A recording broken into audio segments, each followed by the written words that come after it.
Ok, então gente, na apostila eu tenho muito mais coisa aqui, muito mais detalhes, muito mais coisa aqui para você ler com calma.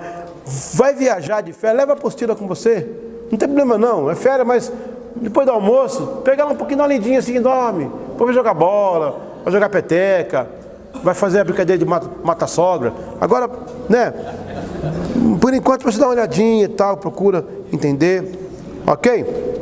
Ó, alguns atributos da teologia wesleyana. A teologia wesleyana é formada em partes nos rudimentos do puritanismo, parte do pietismo, remonstrância. O que é remonstrância, gente? Remonstrância, eu vou entrar nela daqui a pouco. Exato, exato. É o pessoal que defendeu as teses de Armínio. Estava remostrando, mostrando de novo. Aí chamou de remonstrante, foi um apelido também que deram, ficou remonstrante para a história.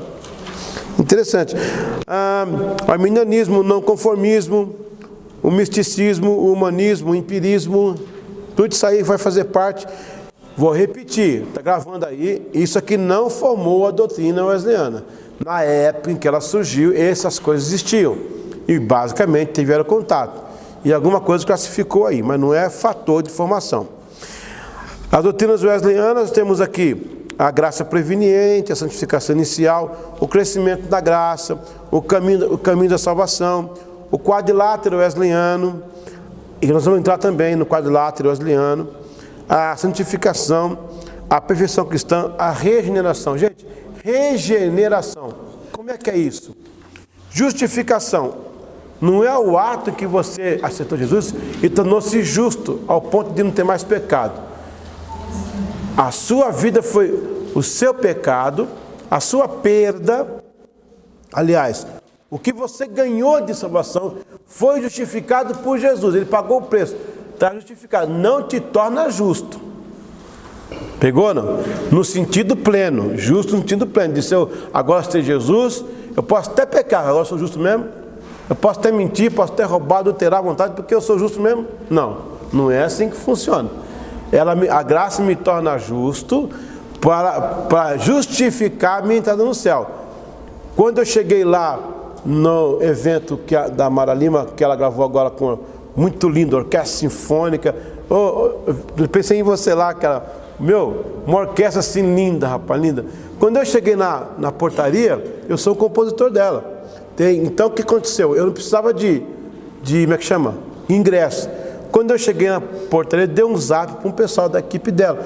O cara me recebeu na porta e me levou para um camarote especial. Fiquei lá no camarote junto com os pessoal lá que parece que sabe o que é alguma coisa. Ficamos lá. A minha presença ali, sem ingresso, como? Por eu ser compositor dela, justificava estar ali naquela. Ela estava me honrando apenas. É uma gratidão que ela tem com os compositores dela, me colocou naquela sessão ali. Entendeu? Mas não me torna dono do teatro. Não me torna dono da Mara Lima, nem do repertório dela todo. Mas o ato de justificar a minha estada naquele momento foi porque era compositor. Então está entendendo isso? Para ficar bem claro? Já a regeneração, o que é regenerar? Vamos pegar a palavra gerar? É gerar de novo. Regenerar. Em Cristo nós somos gerados de novo. Olha, deixa eu entortar essa cabeça aqui um pouquinho. Você lembra de Caim e Abel? Quase ninguém prega, né, sobre Caim e Abel. Mas ali foi o que impulsionou a cruz de Cristo. Que é isso, pastor? Vamos dar um mergulho de revelação aí, quer ver? Olha que interessante. O Abel, ele era um adorador espontâneo. Tanto é que ele adiantou uma lei de primícia 700 e poucos anos antes dela acontecer. Antes de Deus promulgar a lei lá no Leviticado, Abel andou tanto com Deus que ele conheceu o coração de Deus a ponto de fazer uma coisa que ia ser Deus ainda iria desenvolver uma nação para promulgar essa lei de primícia. Abel antecipou. Quando o inferno vê isso, fala: tem que parar esse cara é adorador espontâneo. A morte de Abel, a gente presta atenção, não lê a Bíblia correndo não. A morte de Abel, ela foi arquitetada numa reunião enorme dentro do inferno. Sabe por quê? Quando Abel morre com ele a espontaneidade. Abel era adorador espontâneo. Ele adiantou a primícia. Abel era aquele crente que chegava cedo antes do culto começar. Já vem com a oferta no bolso. Não precisa de ler texto, dar sermão de mensagem de oferta, não. Ele coopera com missões, chega cedo. Ele vem no culto quando não tem ninguém, só para conversar com o zelador na igreja. O Abel, ele toca sem guitarra, ele canta sem banda, ele adora desafinado, ele é diferente. Quando Caim mata Abel, você já leu lá Gênesis? Com que fica o Caim? Os filhos dele, o Enoque, que não é aquele Enoque, o outro Enoque, é outro Enoque, o Enoque de Caim, que vai construir uma cidade com o nome dele, Enoque Imobiliária, presta atenção.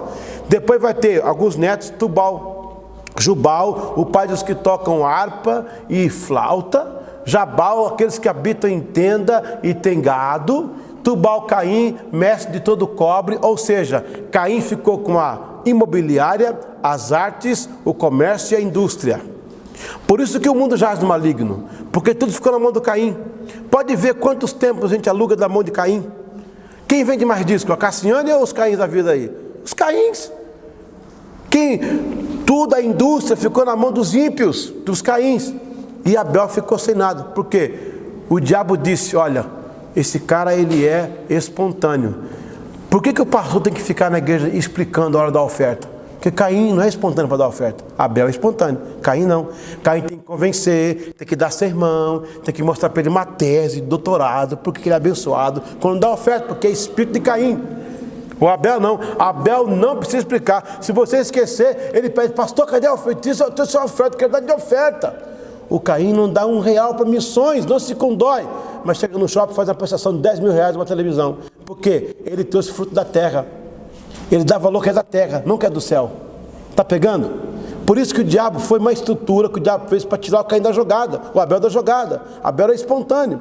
Se Abel não tivesse morrido e gerasse filho, eu vou voltar na regeneração, não esqueci não, fica tranquilo. Se não tivesse gerado filho, seria outra história o mundo hoje, mas o mundo ficou só na mão de Caim. Por isso que essas leis, esse problema todo, a gente sofre tanto para ensinar, para mostrar, porque Caim só pensa nas coisas da terra. Bom, a Bíblia diz que o sangue de Abel clamou, sim ou não? Eu estou explicando regeneração aí para vocês. A Bíblia diz que o sangue de Abel clamou. 2 sangues clamaram na Bíblia, só 2 sangues, o de Abel e o de Jesus. O sangue de Abel, o que é a palavra clamar? Clamar é gritar até ser ouvido. Gritar até ser ouvido. O sangue de Abel clamava: me mataram, Deus, me mataram, Deus, me mataram, dá-me filhos, estou sem filhos, dá-me filhos. Ele clamou tanto que Deus teve que parar. Isaías viu esse momento, está escrito lá em Isaías. Isaías viu esse momento. Deus disse: Abel, o que está acontecendo? Me mataram, Senhor, interromperam minha geração, por ódio, por inveja. Olha, eu não posso fazer você reencarnar, mas eu posso responder com justiça, porque eu sou Deus justo. Justiça são os 4 lados iguais. Então eu posso responder com justiça.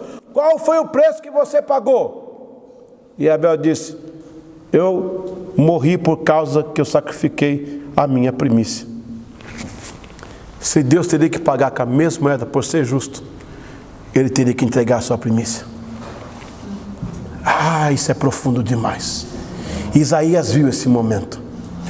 Os olhos de Deus percorrem por todo... Eu estou explicando regeneração para você.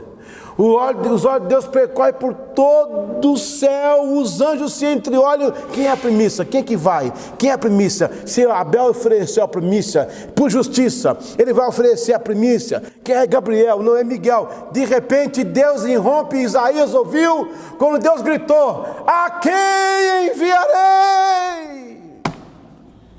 Se eu tenho que pagar com a mesma moeda, se eu tenho que ser justo, ele deu a primícia dele, o que farei agora? E os olhos dos anjos aos poucos foram indo para o lado da primícia, que era o cordeiro.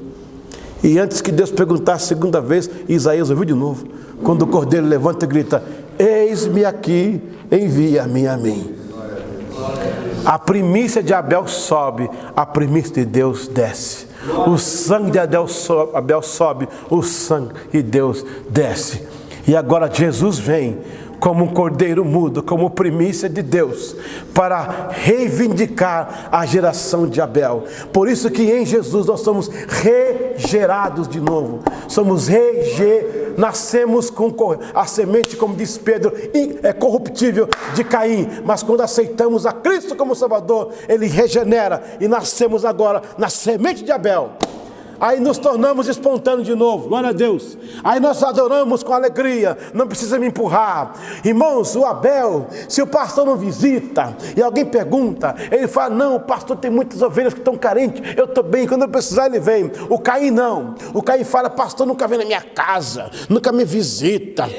Irmãos, no culto o pastor prega, o Abel glorifica. Se o pastor fala um versículo errado, o Abel entende o versículo mesmo errado. O Caim só vê o versículo errado que o pastor pregou. O Caim chegar no culto olhando para o relógio, o Abel chegar no culto querendo adorar a Deus. O Caim só vai à igreja que tem ar-condicionado, que tem banda boa e tem muita gente da sociedade. O Abel entra numa palhoça e ressente a presença do Espírito Santo. Glória a Deus. O Caim tem que fazer um filme de uma criança africana na África morrendo e o urubu pede para comer já para morrer, e depois ele fala assim: eu vou dar R$1 para missões. O Abel não precisa de filme, o Abel não precisa de pintura, o Abel não precisa de fotografia. Ele enche a mão no bolso e entrega com alegria na presença de Deus. Aleluia!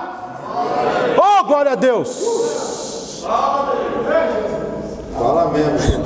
Olha o que o Manuel fala sobre a regeneração. Cremos que a regeneração ou o novo nascimento é aquela obra da graça de Deus pela qual a natureza moral do crente arrependido é despertada espiritualmente, recebendo uma vida distintamente espiritual, capaz de fé, amor e obediência. Glória a Deus. Ou seja, o Caim e Abel é filho do mesmo pai, não é? E Adão? Os dois estão na igreja. É o mesmo pai. Só que um é Caim, o outro é Abel.